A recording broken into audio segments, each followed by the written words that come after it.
Bismillahirrahmanirrahim. Assalamualaikum warahmatullahi wabarakatuh.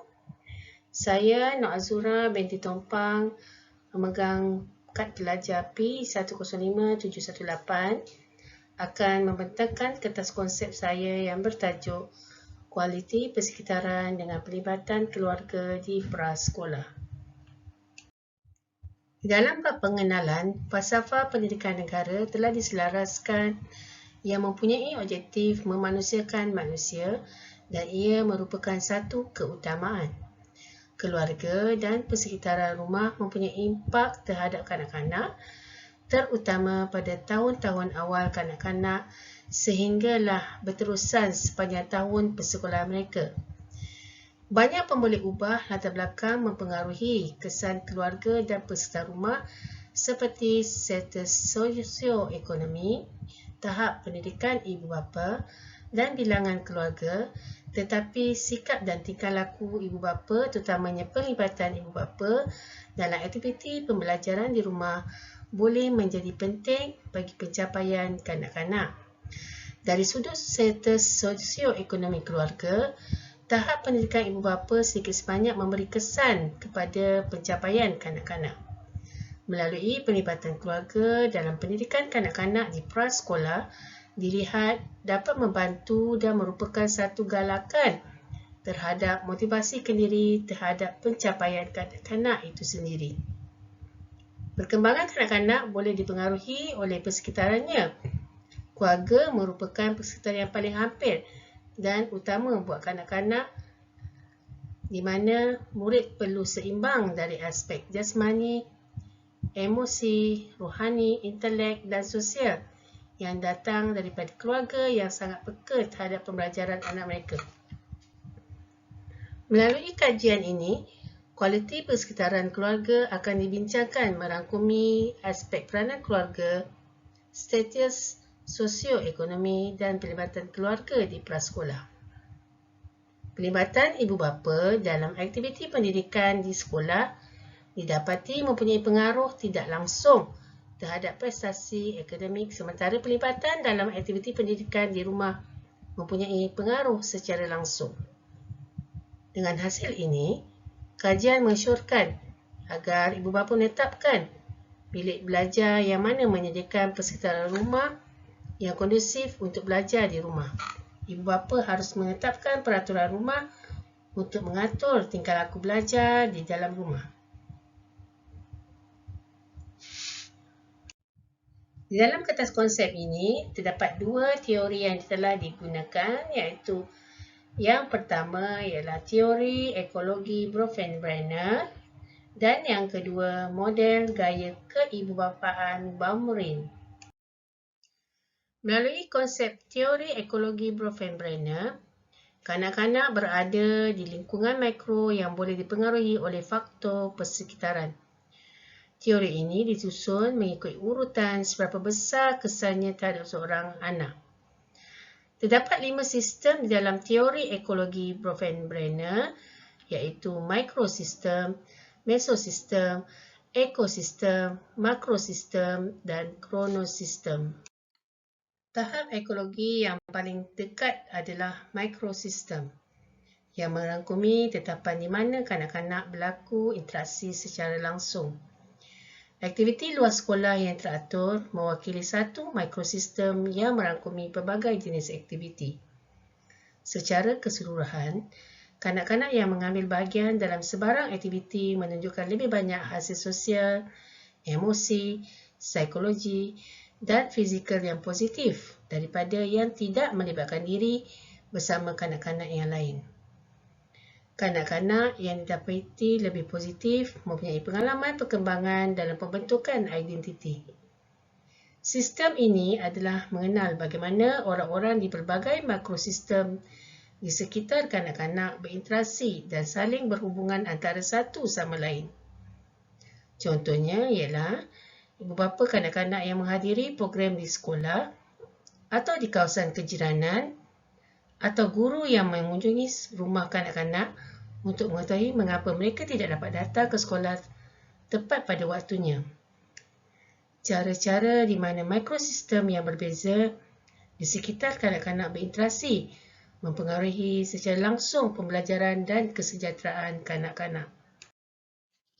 Mesosistem pula ialah merangkumi komunikasi di antara mikrosistem kanak-kanak seperti interaksi antara ibu bapa, guru, rakan sekolah dan adik-beradik.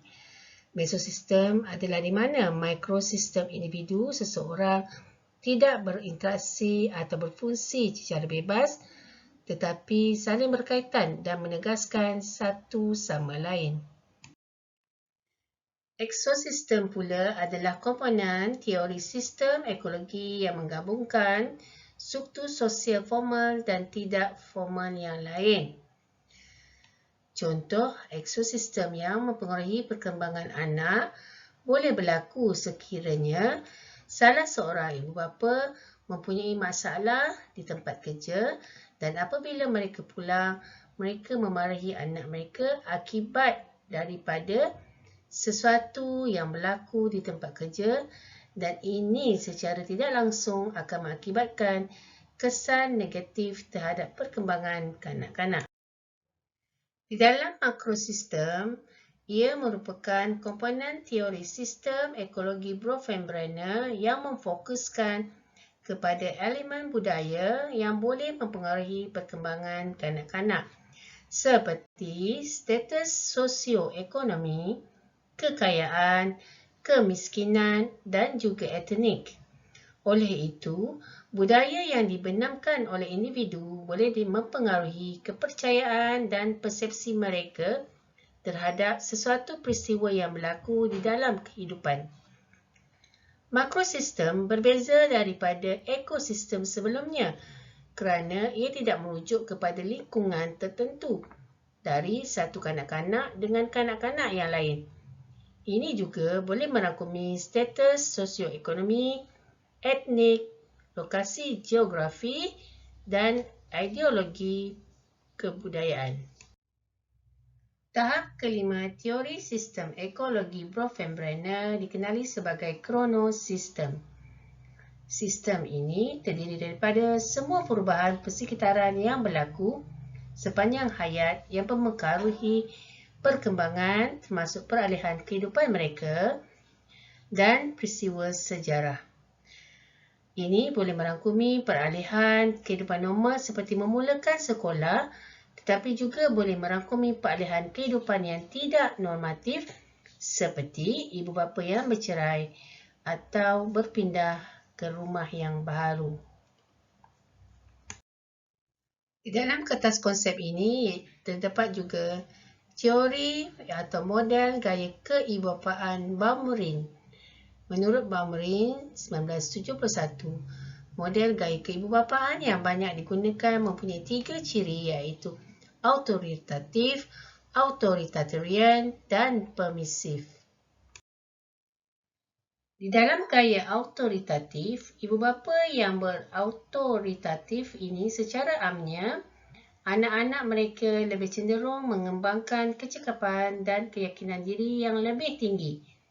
Ini jelas menunjukkan apabila ibu bapa mempunyai harapan yang tinggi kepada kanak-kanak tetapi wajar dan konsisten terhadap tingkah laku kanak-kanak, berkomunikasi dengan baik dengan kanak-kanak, bersifat hangat dan responsif dan menggunakan penaklukan daripada pemaksaan untuk membimbing tingkah laku kanak-kanak.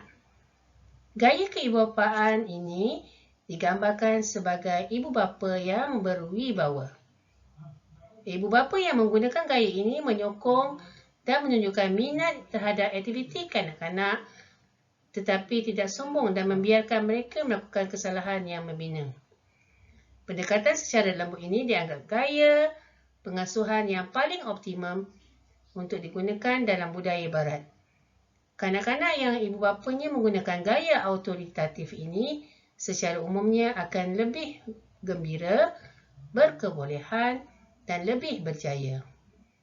Menurut Baumrind 2013, kanak-kanak akan lebih gembira, lebih aktif, mempunyai kejayaan akademik, mempunyai harga diri yang tinggi dan mempunyai kemahiran sosial yang lebih kompeten. Gaya yang kedua iaitu gaya keautoritarian. Ibu bapa yang menggunakan pendekatan authoritarian atau dikenali penguasa tegar, mempunyai tuntutan yang tinggi dan mempunyai sokongan yang rendah. Ibu bapa ini mengharapkan dan menuntut kepatuhan kerana mereka bertanggungjawab dan mereka tidak memberikan sebarang penjelasan berkenaan arahan ataupun pesanan mereka. Tahap kawalan ibu bapa yang tinggi dan tahap responsif yang rendah adalah dua ciri ibu bapa yang authoritarian. Walaupun gaya keibupaan authoritarian dan autoritatif ini mempunyai nama yang serupa, mereka mempunyai beberapa perbezaan penting dalam kepercayaan, permintaan dan pendekatan keibubapaan. Walaupun kedua-dua gaya ibu bapa menuntut standard yang tinggi, ibu bapa yang authoritarian menuntutkan kepatuhan. Mereka hanya membenarkan komunikasi sehala sahaja melalui peraturan dan juga pesanan. Sebarang percubaan untuk berdebat dengan mereka dilihat sebagai jalan belakang. Ibu bapa ini menggunakan disiplin yang tegas dan sering menggunakan hukuman yang berat seperti hukuman badan sebagai cara untuk mengawal tingkah laku kanak-kanak. Kaedah tertib mereka adalah paksaan, mendominasi yang menandakan perbezaan status. Kanak-kanak yang ibu bapa mempunyai gaya keibupaan authoritarian ini sebenarnya lebih cenderung mempunyai sikap yang tidak senang dan kurang berdikari. Kanak-kanak akan merasakan tidak selamat dan mempunyai harga diri yang sangat rendah serta mempamerkan lebih banyak masalah tingkah laku dan mempunyai prestasi yang lebih teruk dari segi akademik dan mempunyai kemahiran sosial yang kurang baik. Gaya keibubapaan yang ketiga ialah gaya permisif. Ibu bapa yang permisif mempunyai sokongan yang tinggi dan permintaan yang rendah dan ia juga disebut seperti gaya memanjakan. Kanak-kanak dari lingkungan ini akan sukar mengatur diri sendiri dan lebih cenderung menghadapi masalah. Ibu bapa yang menggunakan pendekatan ini tidak mengharapkan anak-anak mereka mematuhi batasan atau peraturan dan menghindari konfrontasi. Ibu bapa yang memanjakan ini amat memanjakan tetapi mereka tidak suka mengatakan tidak atau mengecewakan anak-anak mereka. Anak keibubapaan yang permisif ini cenderung mempunyai sikap tidak dapat mengikuti peraturan, mempunyai kawalan diri yang sangat teruk, mempunyai kecenderungan egosentrik dan menghadapi lebih banyak masalah dalam hubungan dan interaksi sosial. Di dalam kertas konsep ini terdapat dua tinjauan kajian yang dijalankan. Yang pertama ialah tinjauan kajian kualiti persekitaran dan yang kedua tinjauan kajian penglibatan keluarga. Kajian berkaitan persekitaran menurut Sinta Maulidah Hapsari dan rakan-rakan 2020, ibu bapa terutama ibu memainkan peranan yang sangat aktif dalam memberikan pendidikan anak-anak di rumah, sementara Elizabeth Muraya 2015 mengatakan tahap penjagaan keluarga terhadap kanak-kanak juga rendah ketika berada di rumah. Menurut Valerie dan Nisa 2019, interaksi dan komunikasi juga turut berlaku ketika sesi melakukan kerja-kerja harian di rumah apabila ia dilakukan bersama anak-anak. Manakala Sylvia dan rakan-rakan pada 2019 mengatakan kesan daripada kajian lepas turut membuktikan kadar masalah ponting sekolah dan kadar penyiapan kerja sekolah menunjukkan penurunan yang tinggi. Kajian berkaitan persekitaran juga mendapati Zulkifli dan rakan-rakan pada tahun 2011 menyatakan pelibatan ibu bapa dari sudut penjagaan di rumah berada pada tahap yang sangat rendah dan tidak dilakukan dengan baik. Pelibatan ibu bapa merujuk kepada kepelbagaian tingkah laku ibu bapa secara langsung dan tidak dalam mempengaruhi perkembangan fizikal, emosi dan kognitif dan pencapaian anak-anak di sekolah menurut Kutusmus dan Zeynep 2016. Menurut Aizan Sofia pula, tahun 2016, peranan keluarga memberikan impak kepada kehidupan kanak-kanak. Di dalam pelibatan keluarga, terdapat beberapa kajian yang telah dijalankan. Menurut Pak Iza Abdul Halim dan rakan-rakan, 2017 mendapati pendedahan perlu ada kepada keluarga bahawa perkembangan kanak-kanak akan menjadi lebih baik dan menyeluruh seandainya ada pelibatan mereka dalam aktiviti pembelajaran kanak-kanak. Pelibatan ibu bapa dalam aktiviti kanak-kanak akan memberikan kesan yang positif kepada pembangunan perkembangan kanak-kanak menurut Zeynep Kultulmus 2016.